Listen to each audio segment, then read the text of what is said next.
Welcome to episode 8 of our series.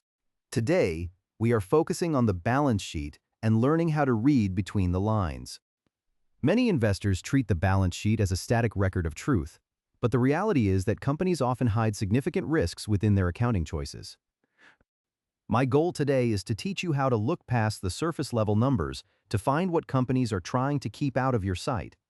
We will explore how to identify hidden risks that could erode your investment, ensuring you have the tools to analyze these documents like a professional investor.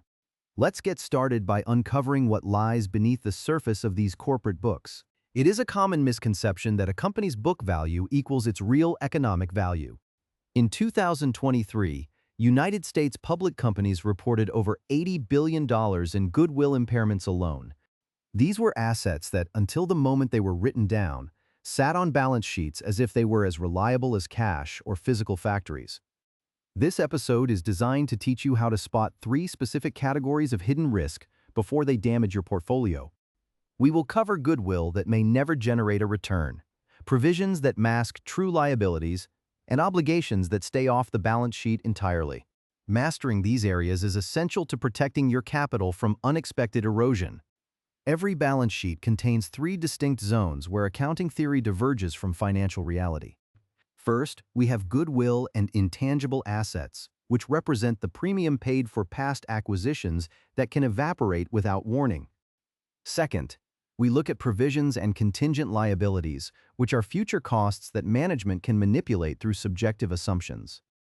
Third, we examine off-balance sheet items, such as leases and pension obligations, which historically lived only in the footnotes.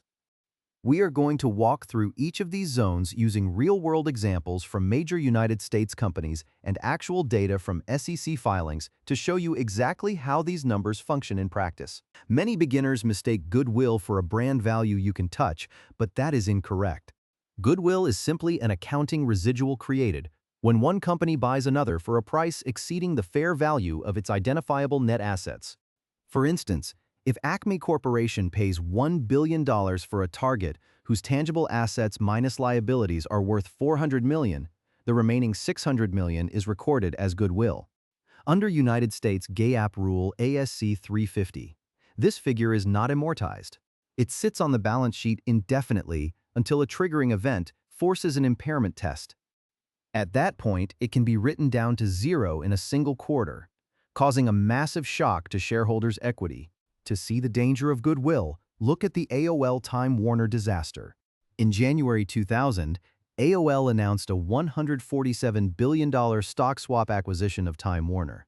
By the time the deal closed, the dot-com bubble had burst, destroying the value of the merger. In the first quarter of 2002, AOL Time Warner recorded a $54 billion non-cash goodwill impairment charge, which remains the largest in corporate history. The cable segment alone lost $23 billion in goodwill, while the networks segment lost $13 billion. Even though no physical cash left the building, the shareholders' equity shrank permanently, serving as a brutal reminder that goodwill is often just an accounting phantom. Brands are not immune to these write-downs, as shown by Kraft Heinz in 2019. On February 21st, the company announced a $15.4 billion impairment charge. $7.1 billion of that was attributed to goodwill across 5 units, specifically $4.3 billion in United States refrigerated and $2 billion in Canada retail. The remaining $8.3 billion hit indefinite-lived intangible assets, with the Kraft trademark losing $4.1 billion, Oscar Mayer losing $3.3 billion, and Philadelphia losing $797 million. Simultaneously, the company revealed an SEC subpoena into its accounting practices and slashed its dividend by 36%, causing the stock to crash 28% in one day. Walgreens Boots Alliance offers a more recent lesson in the risks of aggressive acquisitions. In the second quarter of fiscal 2024, the company recorded a $12.4 billion non-cash impairment charge on its VillageMD goodwill. Walgreens had invested roughly $9.7 billion in the platform between 2020 and 2022, including $5.2 billion for a 63% stake. The $5.8 billion net impairment represented about 60% of their total commitment.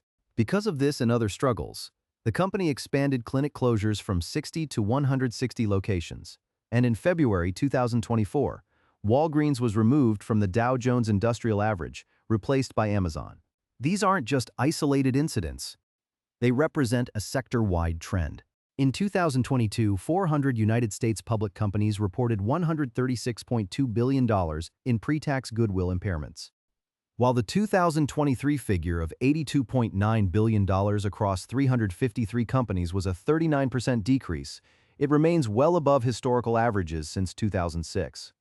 The Federal Reserve's tightening cycle, which raised the federal funds rate from near 0 to 5.25% between March 2022 and July 2023, played a huge role. By increasing the weighted average cost of capital and lowering forecast cash flows, the Fed pushed many borderline reporting units into impairment. Data from Refinitiv and Robeco shows that goodwill as a percentage of total assets has climbed significantly. Before 2000, goodwill accounted for about 7% of total assets. After the accounting shift to an impairment-only model, that figure jumped to approximately 15% and has stayed there. The information technology, healthcare, and consumer staples sectors carry the highest concentrations of these assets. Think of Microsoft's $68.7 billion acquisition of Activision Blizzard in 2023. That deal created one of the largest goodwill balances in history, a massive premium that will now be tested annually for impairment under ASC 350, creating a long-term risk for the company's balance sheet. Understanding the impairment test is vital. Under current United States GAAP, management uses a single-step model to compare the carrying amount of a reporting unit to its fair value. This fair value is typically estimated using discounted cash flow analysis or by looking at comparable transactions. If the carrying amount exceeds the fair value, the goodwill is impaired by the difference, up to the total amount allocated to that unit. This test happens annually or whenever a triggering event occurs, such as a drop in stock price or a change in strategy. Importantly, these write-downs are permanent. If the business improves later, the goodwill cannot be written back up, meaning the loss is locked in forever. Provisions are another area where management judgment clouds the truth. These are estimated liabilities for future costs that are probable and reasonably estimable. Unlike accounts payable, which are concrete, provisions involve significant discretion. Under United States GAAP Rule ASC 450, these are split into determinable liabilities and loss contingencies. Common examples include warranty reserves, litigation accruals, and environmental remediation. The danger for you as an investor is that management controls the estimate. If they set the provision too low, future earnings will suffer when the costs actually arrive. If they set it too high, they can release that excess later to artificially smooth out their earnings reports. Boeing's 2023 annual report perfectly illustrates the scale of these hidden liabilities. The company listed $2.4 billion in product warranties and $1.3 billion for the 737 MAX customer concessions. Forward loss recognition on fixed-price development programs sat at $4.7 billion, while environmental remediation liabilities totaled $844 million.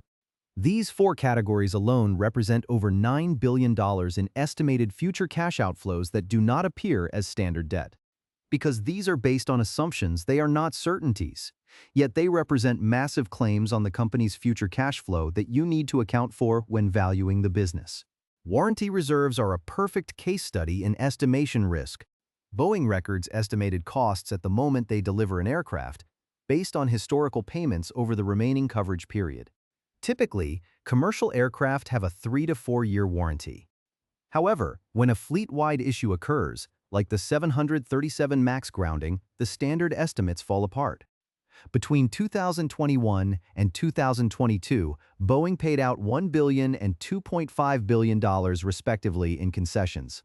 These payments drained a reserve that had been built on a much more optimistic era of reliability, forcing the company to account for the gap between their original assumptions and the harsh reality of their operational failures. Not every potential liability makes it onto the balance sheet.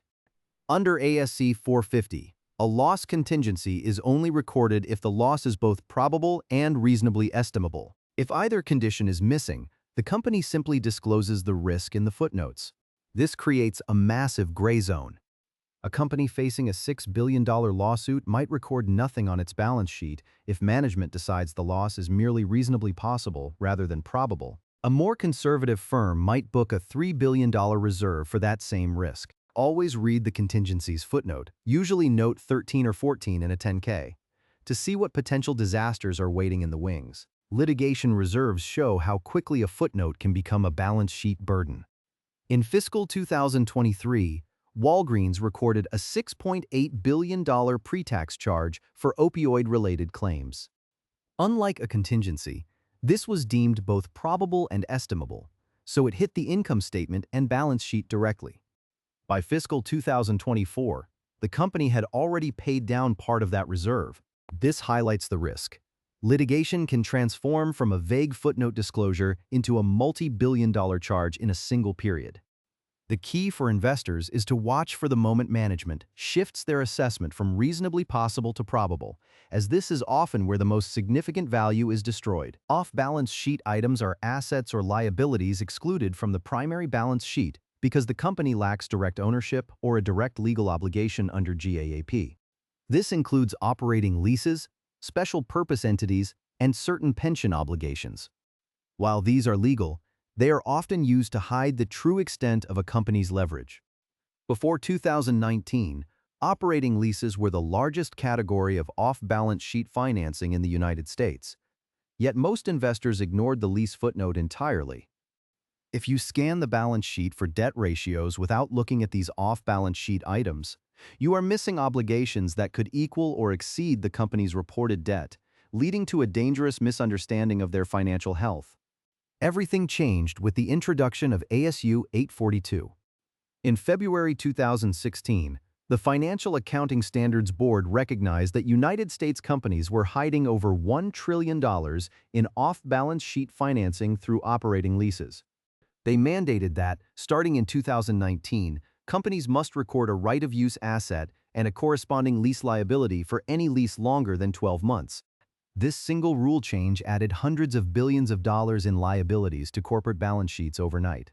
It effectively killed the accounting advantage of sale and leaseback transactions, forcing companies to be transparent about their long-term commitments and providing investors with a much clearer picture of total corporate obligations. Look at Amazon's June 2023 filing to see this in action. The company reported $87.7 billion in operating lease liabilities. The payment schedule is staggering. $5.6 billion due within 1 year, $9.6 billion in year 2, and $47.5 billion due after year 5. Before the 2019 rule change, this $87 billion obligation would have been invisible on the balance sheet, with only the annual expense appearing on the income statement. For a company like Amazon, whose business model relies entirely on massive fulfillment center networks, this lease reality is a critical part of their financial structure that you cannot afford to ignore. Pension obligations are another form of hidden debt that legacy corporations frequently carry. Companies promise retirement benefits based on salary and service, and they only report the net funded status. When the promises exceed the plan assets, the deficit is a real liability, but it is often overshadowed by the gross numbers. A 2015 analysis by New Constructs found massive underfunded pensions at companies like AT&T with $33.7 billion and General Electric with $35.5 billion.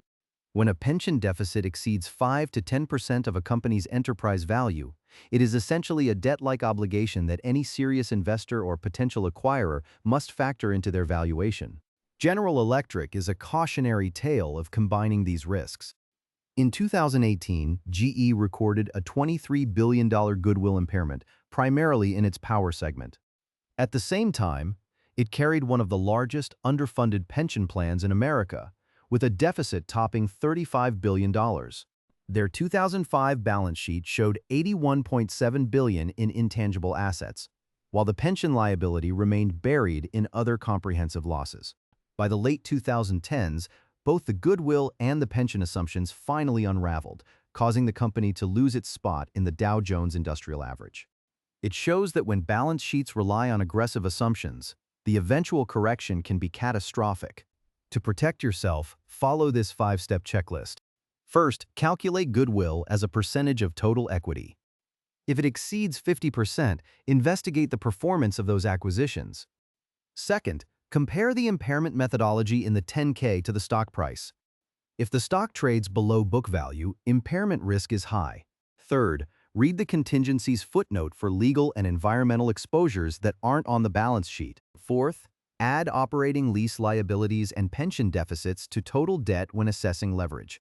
Fifth, track changes in provision estimates quarter to quarter.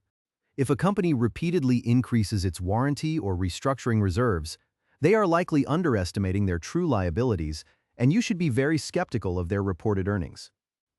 Always remember that the balance sheet is a snapshot taken through an accounting lens, not a photograph of economic reality. Goodwill is often just past optimism, while provisions are merely management's best guess at future costs. Even with better transparency post-ASU 842, off-balance sheet items like leases and pensions still require you to dig into the footnotes. The common thread among companies like AOL, Kraft Heinz, and Boeing is that the warning signs were always there in the documents you already had access to. The balance sheet does not lie, but it certainly does not volunteer the truth. It is up to you to look past the headlines and do the work. We have finished our deep dive into the balance sheet. In our next episode, Episode 9, we move to the income statement, which is the primary document showing how a company performs on a quarterly basis. We will break down gross margin, operating margin, and net margin, and I will show you how to compare profitability across different companies in the same sector. As you will learn, not all revenue is created equal, and not all earnings are actually earned in a sustainable way. I look forward to seeing you in the next episode as we continue to build your fundamental analysis toolkit.